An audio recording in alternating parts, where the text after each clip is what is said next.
In this tutorial, let's make this neon text effect in DaVinci Resolve. Let's get started. Alright, so we are in the edit tab and I have this background. So first of all, let's grab a text plus, drag and drop. Okay, so let's type our text neon and change the font to Marquee Moon.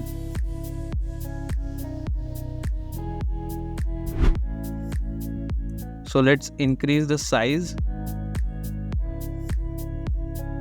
this much and change the color to purple. Okay, so let's go in the open effects and type drop shadow. Drag and drop this effect on text. Increase the shadow strength, decrease the blur and decrease the distance. Alright, let's add another effect, flicker addition. Let's drag and drop this effect on the text plus and change the flicker type to flicker gain. So we will get this kind of flicker effect on the text. Alright, so let's grab an adjustment clip and add a glow to adjustment clip. Open effects, glow. Drag and drop the glow to adjustment clip. Decrease the threshold and increase the spread. This is neon text effect in DaVinci Resolve. Make sure you try this effect in your videos. My name is Ameya and I will see you in the next video.